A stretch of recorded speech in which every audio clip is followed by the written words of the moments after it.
I'm Marzulli, the producer of the Watchmen Chronicles. I'm trying to get the word out about what I believe is the coming great deception. When, not if, the so-called extraterrestrials reveal themselves, what will you do? When this happens, it will change everything. This is why I'm showing the first 40 minutes of the film, UFOs Are Real, for free, to get the information, at least some of it, out to you. I travel around the country speaking at conferences, and this led me to ask the audiences how many of those sitting there had actually seen a UFO, lights in the sky, had sleep paralysis, or an encounter with some sort of an entity. I was astonished, as upwards of 30% of the people raised their hands. This led to the making of this film.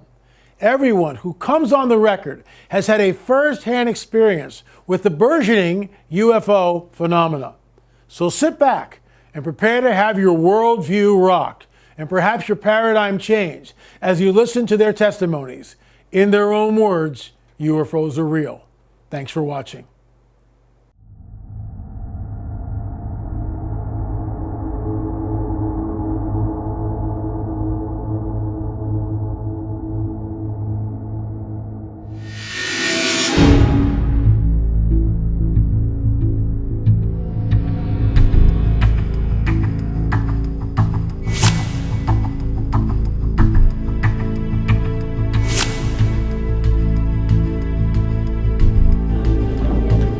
My name is Jennifer Ann Marvey, and I saw a UFO.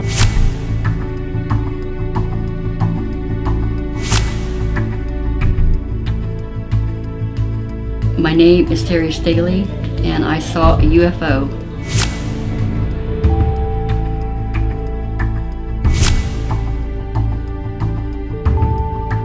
Dad was driving, and he said, "Manuel, look, there's a UFO." And I was looking out the window but couldn't see up, and he was looking up out his side window.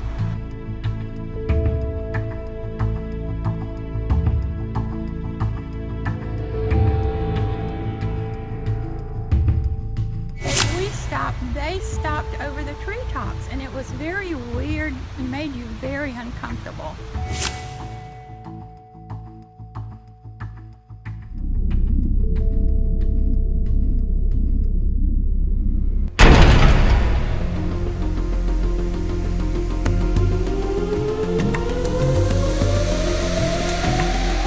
Something happening all over the world.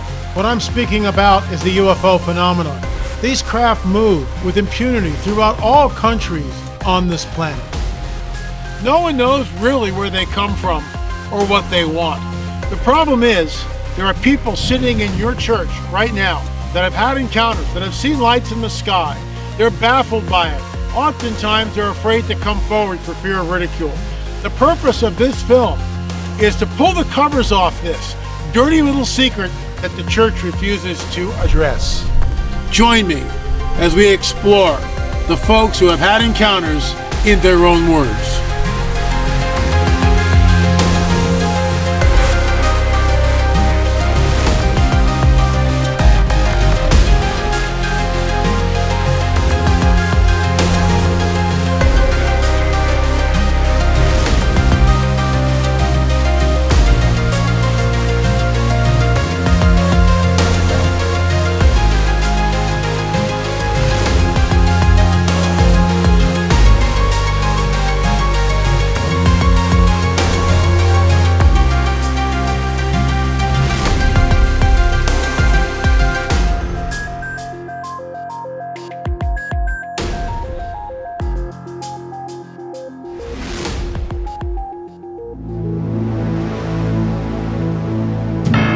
L.A. Marzulli is a sought-after conference speaker. He travels all over the United States and Canada, lecturing and presenting his cutting-edge research to audiences. For this film, Marzulli asks for a show of hands of people who have seen a UFO, lights in the sky, or other unexplained phenomenon. How many of you have had seen a UFO, sleep paralysis, or an encounter with a being? Just raise your hand. Raise your hand. Keep them up. Hold them up.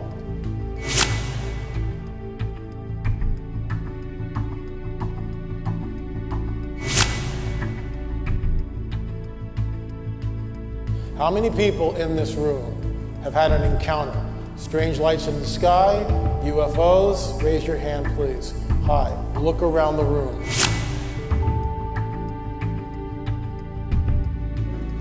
So these, hold them up real high so I can see them. So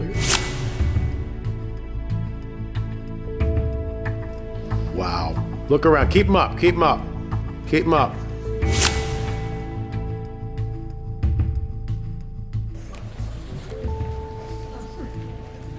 Keep them up, hold them up.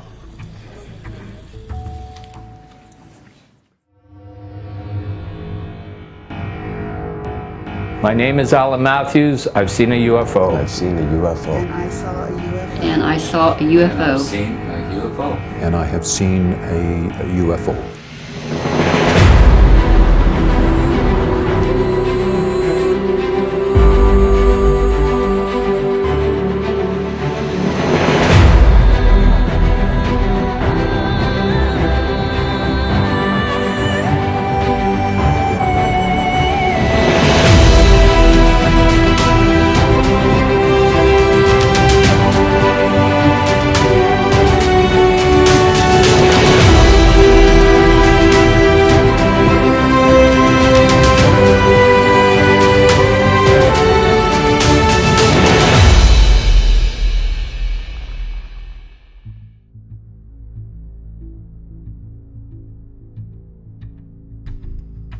We saw 3 UFOs, that's what we even called them back then. I went up to the window and we could see this giant UFO. And saw 3 or 4 orbs that were up in the sky doing circles and erratic movements up and down in circular motion.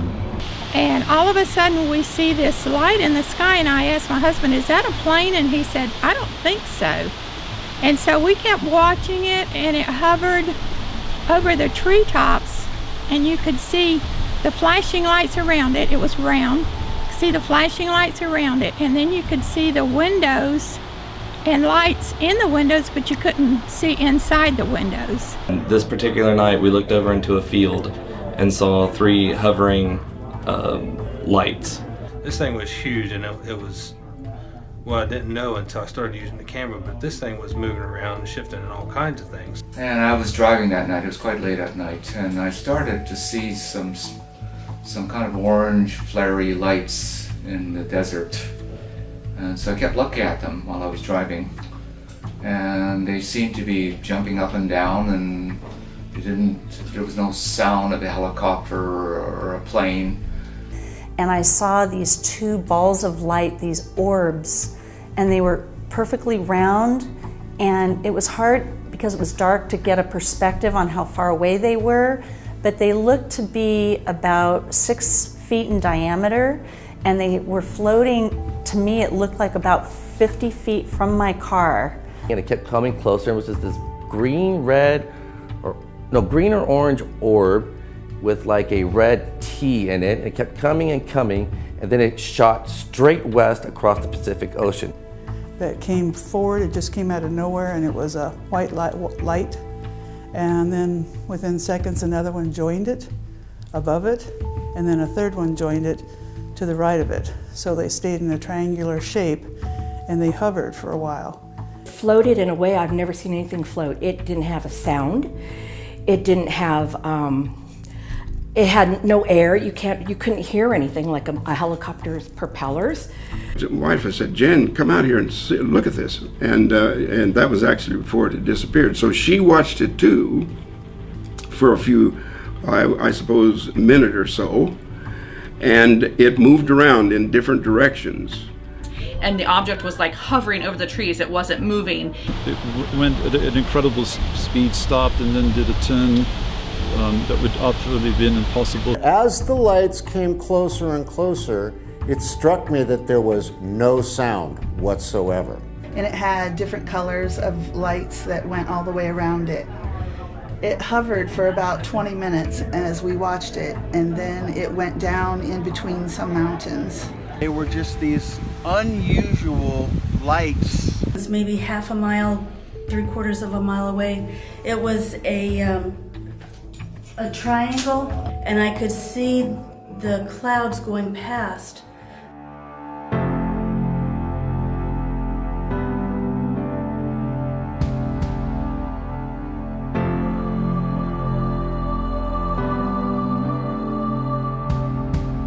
Al, you've had multiple experiences, and some of these experiences were very troubling to you. I want to go back to really the beginning of your life, when you had your first encounter, and what was that like? What were you thinking when you saw this thing?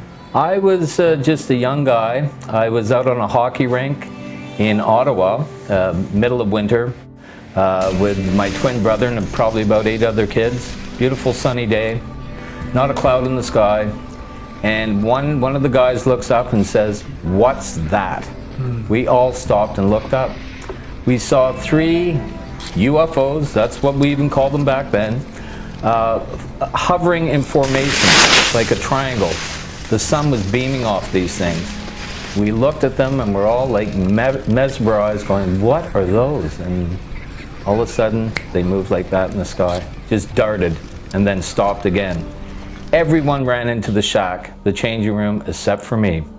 I stayed out on the middle of the ice and stared at these things, and I said, in my mind, I said, I need to know what these things are. Right after that, I got an angelic feeling. That's the only way I can describe it. Angelic feeling of these things, of warmth and love. Euphoria? Euphoria is another word you could use. What did the craft look like? They were like disc-shaped objects. They were all exactly the same size, no sound, silver with dull silver, bright silver? Bright silver with the sun just beaming off these things, and no sound. It was very spooky. Never seen anything like that. How close were they to you? I would say a mile away, because this pollution plant where they were hovering over was a mile away from the rink. Okay, and they were right over that? Hovering right over, maybe 100 feet up. Okay, yeah. Wow. Pretty crazy. Now, this was the first of many experiences that would follow that. That's correct. And I want to sort of cut to the chase here. There was one incident, and it had to do with this woman who basically changed her appearance right in front of you. Tell us about that. That was mind-blowing. That was in 2008, September. I'll always remember that. I was working for Williams Moving and Storage for their overseas division. We had a container coming in from Kuwait. The lady's name was Diane Kelly. I met her with one of my employees. I brought him along to give a hand. He had heard all my stories. And he didn't diss me. He said, you know, I've heard strange stuff like this. My parents know about it. He didn't make fun of me or anything like that. And anyway, we met this woman. She showed up in her car. I said, "Hi, I'm Al. This is so-and-so. We're here to unload your Canadian container. Welcome to Canada." Shook her hand, and I noticed she was a very pretty lady, well-dressed. She was wearing the weirdest glasses I've ever seen in my life. They were just like off the charts. I'm like, How so? What do they look like? They were black and wrapped around, so it would cover the side of her eyes so no sun would get in. Okay. So I sort of figured, oh, maybe she has an eye problem or something. Sure. But anyway, we moved on from there. The conversation went this way. I said, for some reason, it was September, the rainy season's coming in Vancouver, and I was just making simple conversation. I said, "Why are you moving from Kuwait? It's so nice over there now, the war's over, and you know, you're coming back here." And she goes, she changed totally. She goes, "There's gonna be another war, another war." And for some reason I said, "Well, don't you believe in a higher power?" I don't know why I said that, but that's what I said. And she looked at me and she goes, "What do you mean now, UFOs?" And I'm like, "What?" So out of the blue, she just said that. And I said, "What?" And she still has the dark glasses. Yes, that's right. I look at my other guy that's working for me, and he just sort of shrugs his shoulders. He heard her. And I go, "What do you mean by that?" And she goes, "We were supposed to meet. I know that you know." And I go, "Know what?" She goes, "I know you've been taken by them many times, and so have I." So let me get this straight. You've never met this woman before? Not at all. Not at all. She has no idea who you are. Exactly. I mean, she has no idea of not only does she not know who you are, but she has no access to figure out who you are. Oh, totally. Like nothing. So she's saying something which completely startles you. Is that a fair? My jaw dropped. Okay. I'm thinking, is she reading my mind? So. But she looked human. Totally human. Totally human, okay. Totally human. At this point. Except for those weird glasses, okay. But then and again... And you dismissed that with the eye thing. That's right. I'm thinking something else, right? But once she did that, I'm thinking, oh my God, here we go again. It's fast forward 2008 now when this happened, and my encounters back east that got very, very disturbing were in 1993 and 94. I got out of Ottawa, drove out from there in 2 days to Vancouver to get away from this stuff, and this is how many years later? So you were trying to flee the experiences. They got The so UFO traumatic, experiences. so traumatic back east, I had to get out of there. Okay. Scary, beyond scary.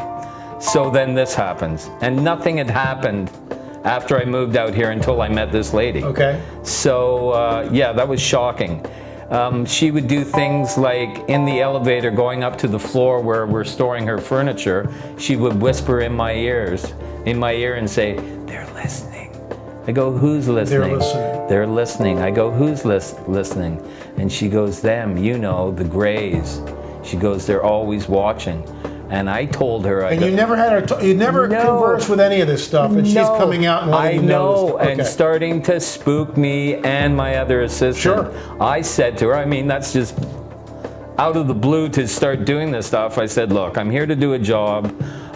You're really starting to creep me out." That's the word I had to use. And that would, I mean, it would creep anybody out. I mean, you would, you know, what's going on here? I How know. do you know? What are you talking about? This woman sounds really crazy, certifiable, to say things like this. I got the job done. Okay. What I did do, and I think it's human nature, I gave her my number. Okay. Because... Mistake number one. Big mistake number one, and it was just like human interest and how do you know this stuff? I need to eventually talk to you more. I gave her my number. As you said, big mistake. She phoned me up about a week later and said, "Oh, I'm just down the road from your place," because I had told her the area where I live. And she goes, "Why don't you come down for a drink after work?" So I said, "Sure." I'm with my buddy, once again, that met her the first time. The same guy? Yes. Okay. I said, "Hey, do you want to come? I'm just going to go home and clean up." And he goes, "Not a chance." He goes, "What are you doing? Stay away from that." I said, "No, I got to find out. Just my intuition. I got to find out more about this." He goes, "No, I'm not going." I went. And that's when the strangest thing ever happened in my life, and I've had some strange things. I walked into their place, I buzzed up, her friend answered the door, it was her apartment, a beautiful two-story condo right on the Fraser River, obviously in BC, and they're both out on the deck, and they have these big, big glasses of wine. Now, did the friend look normal to you? Totally normal. Okay. And she introduced no sunglasses? her. No, just normal. Okay. No sunglasses. Right. She introduced her to me, and I could tell they'd been drinking, and I knew I'm not passing judgment. They're having some fun. And she introduced her friend. We sat down on the deck. She's still wearing those strange glasses. Their glasses of wine are right in front of me on a table. And out of the corner of my eye, I noticed this massive black fly in her wine glass. And it's almost like it was stuck to the glass. It didn't make sense. It wasn't moving, and I pointed it to her. I said, "Oh, look, there's a big fly in your wine glass. I'll grab some Kleenex and get it for you." She smiled at me and she goes, "No, I'll get it." She put her finger in the wine glass. She didn't crush the fly. The fly stuck to her finger, and she put it towards her mouth and went like this. And I just looked at her and I go, "Holy smokes." I go, "If you're hungry, I can make you a sandwich. Why did you do that?" And she just smiled again. So that's the starting of how strange this got, and it only got stranger. From there, she took off her glasses.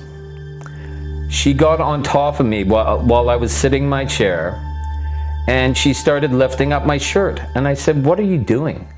And she goes, "Oh, how old are you? You're well preserved." Let me stop you there. So this is not typical behavior for you? No, not at all. Okay, so this is something normally you wouldn't allow this? No, okay. I figured it's because she'd been drinking, but it got a little carried away when she started asking me how old I was, and the glasses were off, as I said.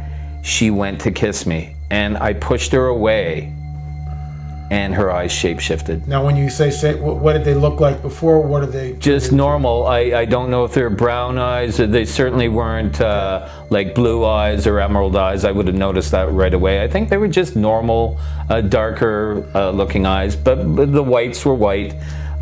When I pushed her back, when she went to kiss me, I pushed her back. her eyes shape-shifted. The whites went to a golden color with black streaks, and her pupils shrunk. I upset her, and that's what happened.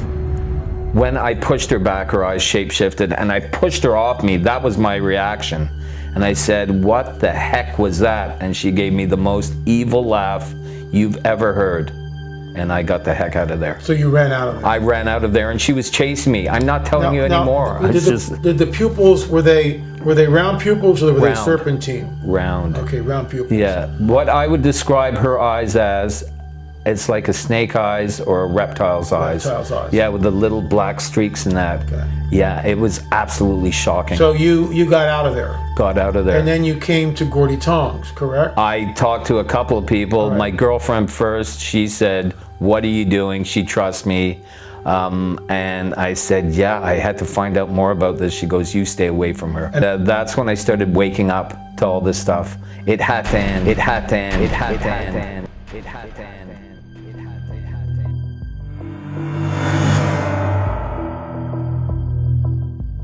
In 1998, I was moving to Colorado, and I was driving through Kansas, which is very flat. It's a plain.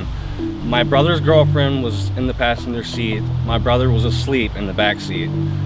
We're driving, it's like 2 o'clock in the morning, and off in the horizon was a large glowing orb, orange. It was smaller than the sun, orange like the sun, but it didn't push out sunlight like the sun would. It was the light was condensed into a ball, and it looked like it was miles and miles and miles ahead, but it was, you know, pretty big. Not as big as the sun, but pretty big. We stared at it for 20 or 30 minutes, me and the passenger, my brother still being asleep in the back seat. We stared at it, we kept staring at it, we stared at it, and in the blink of an eye, the orb went from miles ahead of us, right beside our vehicle, and followed us for a good 15 seconds probably. When the orb came beside us, me or the passenger could not say a single word. We both looked over at it. My brother in the back seat even woke up and he looked over at it. And within a few seconds, it was just gone. After it was gone, all three of us, we said nothing to each other. We kind of just stared back at the road and just kept driving. And we ended up going to a rest stop probably an hour and a half later and stopping for a rest. And that's when the conversation got brought up again, like, what did we see? But after it vanished from our eyes, like from the side of the car, we didn't say anything. We weren't even really in awe. It was like no facial expressions. We were just kind of just focused back on driving.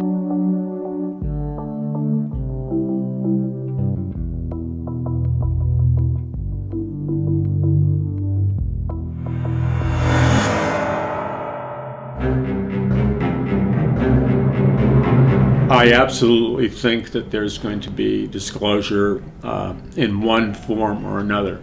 I'm not certain about what that will be. Number one is, I think we're right on the verge. When I say on the verge, it could happen this year or next year, where the scientific community is going to make an announcement that will reverberate throughout the whole world, where they will essentially say that we now have genetic evidence that planet Earth was seeded by some kind of extraterrestrial race X amount of years ago. I'm absolutely convinced of that, because the theory of evolution is under attack, and this still takes place somewhat under the jurisdiction of the theory of evolution, but the idea is that we were seeded by an extraterrestrial race. And I think an announcement is coming soon. Well, I certainly think a disclosure is imminent, and not just because I say so, but if you, as you've done many a times and pointed out, there's all kinds of soft disclosure that's going on. There's something definitely going on, and there's reports everywhere of sightings of different things. I'd say, well, why are you then interested in this other subject? Well, because we live in the last days, and these things are going to be revealed. And so it is, and there are many countries of the world right now that are disclosing, releasing official Ministry of Defense files. Our own Paul Hare, former Defense Minister of Canada, he's been going around Canada and the States involved with disclosure. And you can go back to the 1980s, and they're talking about it in an imminent kind of a way.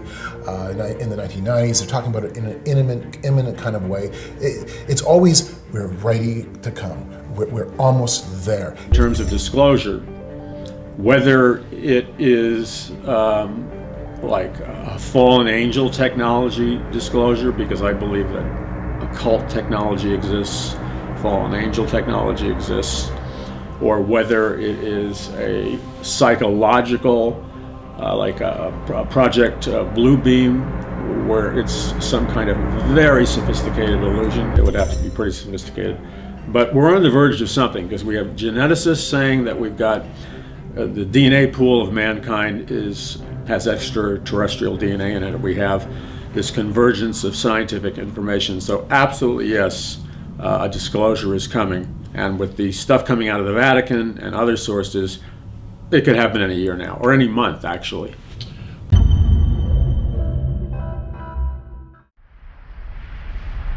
Dennis's UFO encounter brings a unique perspective to us, as the mysterious object was confirmed by multiple witnesses, all who were professional pilots. Here is his testimony, and it is true. Dennis, so you're a certified pilot? I was. Okay. I'm retired. I let my medical slip, but I was a professional pilot for about 40 years. 40 years. And I flew 15, 20 years after that. And you had an experience while you were flying. Tell me about that. I did. It was in the early stages of my commercial aviation experience. I was flying from Lima, Peru to Mexico City. Okay. And it was about 3 o'clock in the morning, about an hour and a half after takeoff. And towards Mexico City? Towards Mexico, from Lima to Mexico. We were at 31,000 feet, and the sky was clear of cloud. We were above cloud, about a quarter moon. And as I was leaving the first officer, I was the second officer. He went back there for crew rest. I was sitting in the front of the co-pilot seat, and the captain hit my left arm and said, "What do we have here, Dennis?" And I looked up, and I saw a very bright light about 40 degrees off our left of our nose, about 10 degrees above the horizon. And very quickly we could discern that it was coming towards us, directly towards us. And this one light turned into two lights, as an automobile does as it comes closer to you. And very quickly it turned into beams of light. And there was a beam that was pointed forward relative to our direction, and pointed backwards, the other one, so fore and aft. And they were angled up above the horizon, about 30 degrees, and equal in intensity and length and size. As it stopped beside us, as it came in directly towards us, didn't drift on our windscreen at all, so it was coming directly at us at a very fast speed. Very high rate. How fast were you going? 500 well, we measure in percentage of speed of sound, and we were doing 8.3, I think 8.2. Okay. 0.82, and which is about 500 miles an hour, yeah. Okay. And then basically these beams of light angled down about 30 degrees. The aft one increased in size and length and intensity, and the forward beam shrank to about a third of its size. Okay. And then as it stopped, very beautifully and coordinatedly, these beams of light angled towards almost parallel to the horizon, just maybe 1 or 2 degrees down. and they became equal in size and intensity. The beams were a whispish bluish gray, and they were like cylinders of light, big beams of cylinders light. And as we were both traveling forward, they were formating on us. As we were both traveling forward, there were sparks originating in the front beam as we were traveling along at various points, and then shooting rapidly down the beam. So we hypothesized that it was probably an electric type propulsion system, and this was the exhaust or the photon beams that were going out. I mean, no guessing on that, obviously. Conjecture. Conjecture, yeah. But based on, you know... Based on what I've seen in the air, as I say, I've flown professionally for 40 years. There's a lot of electrical charges that build up on an aircraft as it flies through opposite charges, and things like St. Elmo's Flyer shows up on the windscreen. And actually, I've seen a beam of electrons out the front of our aircraft, like a narwhal thing. So about a foot, 2 feet in diameter, and probably 50 feet out. So it looked like this, looked like electrons to me. So these lights were, it filled the windscreen by about 27 inches. I reached out my arm, and the beams of light were equal to my thumb, to my thing, about 9 inches, my little finger, and then the other one was the same. The distance between the two lights was about the same length as the lights, these propulsion lights. In between these... Were the lights actually craft, or was this... Well, just a minute. All I could see is light, of these two beams of light. Between the lights, there were a row of windows, maybe 18, 20 windows that were rectangular. They weren't round. They were fairly large, and they descended in the center, so it was like a curve in the center. Then there was a distance between the forward window light and the beginning of the beam of light. There was another light just right on top of that. Impossible to tell the size or because we didn't know the distance. But the perception we got was that it was very close and probably about the same size as us as it drifted by the left wing. So it was pacing with you? It was formation flying, yeah. Okay. And for quite a while, it's interesting. All the time I give here is we afterwards discussed, and we wrote down how long we thought, because nobody had a stopwatch, the various phases of this sighting took place. So for an example, the time we first saw it to the time it was formating on us, we guessed at about 5 seconds. That's all. Now we can see other aircraft that have landing lights on at about 50 miles, if they have landing lights on up at that altitude. This was brighter than that, and so I assume that it was further than that. But say 50 miles in 5 seconds, well, you're looking at 36,000 miles an hour. That's impossible. Let me just ask you something. You are, and because you're a pilot, you are a trained observer. Is that a fair statement? It is. I was in the military. I was a fighter pilot in the military, interceptor. Flew all the jets we had. And so I have had lots of experience intercepting and fighting and playing with other aircraft in the air. So I'm fairly things. And this was with only 18 months after my military career. And how long did the craft pace the we figured about 7 minutes. 7 minutes. And then how did it leave the scene? The beams of light angled down about 30 degrees and increased in intensity, and the thing just shot away. When you say up shot and away. It just rapidly disappeared. 5 seconds or so, and it was gone. Which is impossible. We don't have anything like that today. Oh no! It was. It defied the centrifugal force if it was material. So it looked like material from us because the quarter moon that we had was behind us on our right, and we could see light, the moon beam lights reflecting off the fuselage. but we couldn't discern the shape or the edges of it.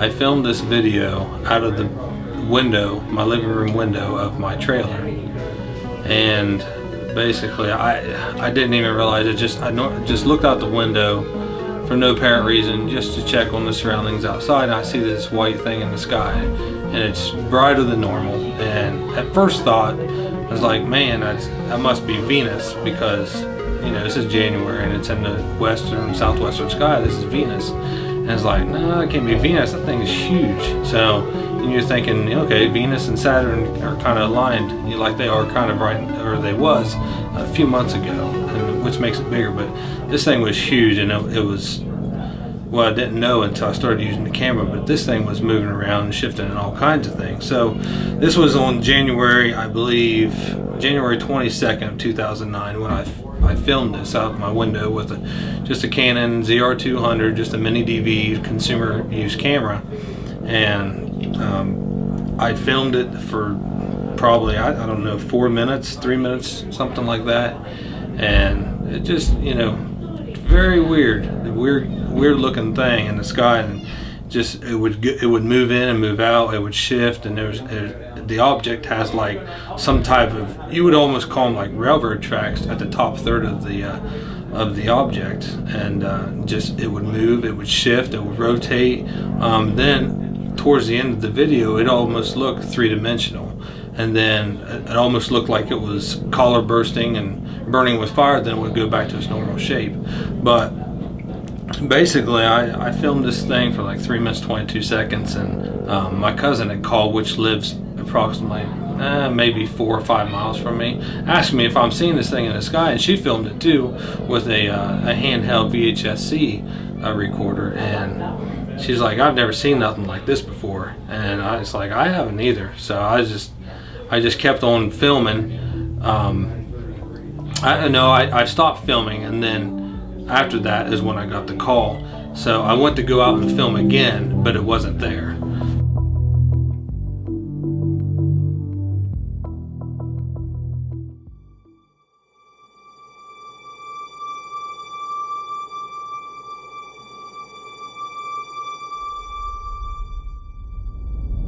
My name is Jennifer Ann Marvey. I was a freshman in high school. Me and my sister was in a chapter called Future Homemakers of America, which was a chapter for all girls. We was at a Halloween party at our high school, and we had some girls with us that were in a foster home that was not able to attend unless they had a way to and from the party. So my sister offered to do that, and there was 12 of us in the car. As we was dropping the girls off, it got down to where there was just 6 of us girls. 3 of the 6 were girls that were in current foster care. As we were taking them home, we was in the Appalachian area of Hocking Hills, and we had saw lights, and they were saying it was probably just a truck, someone mud running. And I was telling them that, you know, they weren't familiar with the area, and there was no roads there, that it couldn't be a truck, that was a lot of trees, and on top of the trees we seen, you know, a shape and light, almost like running lights. And we stopped to look at whatever this was, and they were saying it was a truck, and I explained to them, and then they finally realized that it was trees, and the object was like hovering over the trees, it wasn't moving, and that there was multiple lights. And we got scared, and I told my sister, who was driving, I said, you need to just go. And she was speeding. I remember her speeding, but it was like we weren't moving. And as we finally got to the house to drop the foster girls off, the foster mother came out and was cursing us and said that we were hours late. And as I looked at my watch, there was no way that we were hours late, because we had left the school approximately 30-40 minutes prior to that and already had dropped off 6 girls. But according to the mother, we were hours late, and she was irate. And we all, to this day, have talked about these memories, and we know that we seen a UFO or something that was not ordinary, and we all now are in our 30s and 40s and still all remember this. And that was what I believe to be a UFO.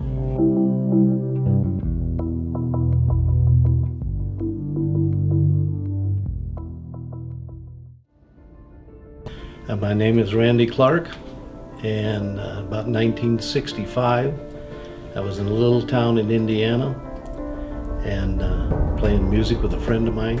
I came out of his place, went to put my equipment away, and I heard a strange sound like being close to a power plant.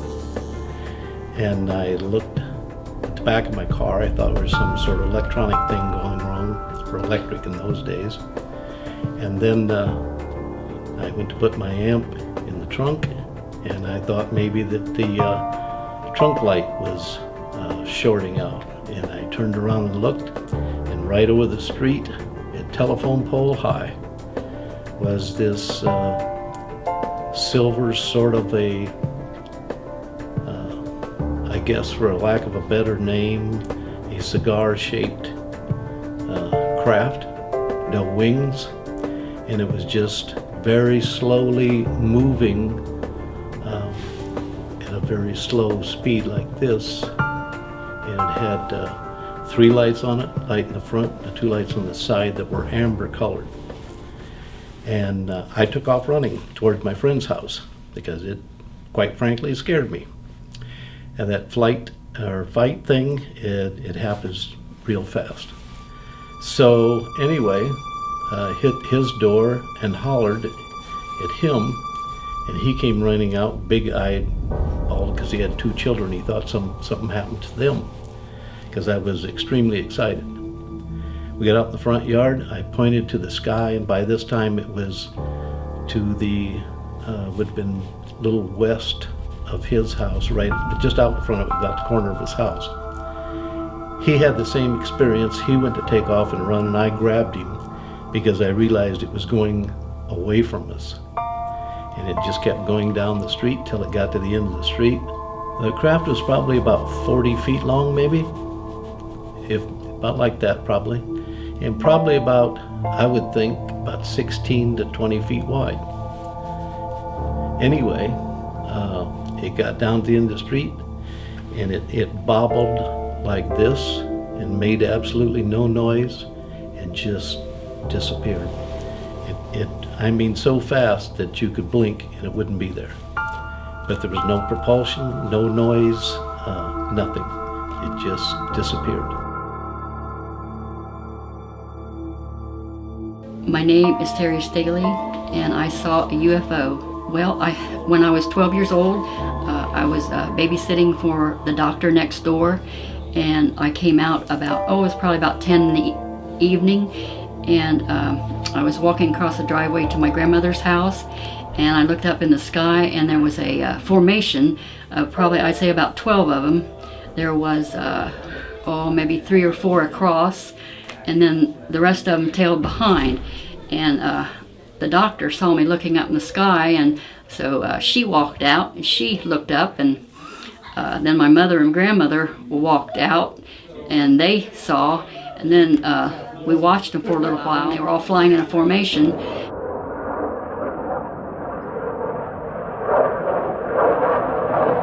And then we saw an airplane come through and saw it flashing red and green.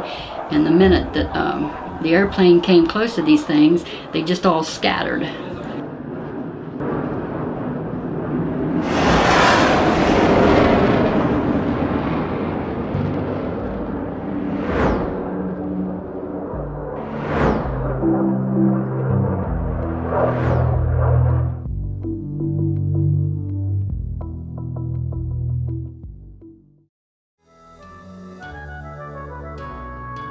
You've heard and seen a lot of first-hand stories from a variety of witnesses who have seen UFOs up close, and their testimony's true. But there's lots more to come, as you've seen less than half of the film, as in their own words, UFOs Are Real, is 1 hour and 37 minutes in length. We know for a fact that UFO sightings have reached an all-time high. Can disclosure of the so-called extraterrestrial or ET presence be far off? You can arm yourself with what the producer of this film believes is vital information. You'll want to see and hear Al Matthews' closing remarks as he weighs in from first-hand knowledge of who and what these beings actually may be. You'll hear from two whistleblowers who claim to have been in deep underground military bases, and what they encountered there was not from this world. You'll also hear a deathbed confession from Colonel Hill, who claimed to be present at the 1947 Roswell, New Mexico UFO crash. Colonel Hill told our witnesses that what came down was not a weather balloon. There's so much more, and you can watch the rest of the film right now by going to our Vimeo channel, The Watchmen Chronicles, and purchasing the film for only $9.99. Or, if you're a collector, you can purchase the DVD for only $19.99 by going to our website, www.lamarzulli.net.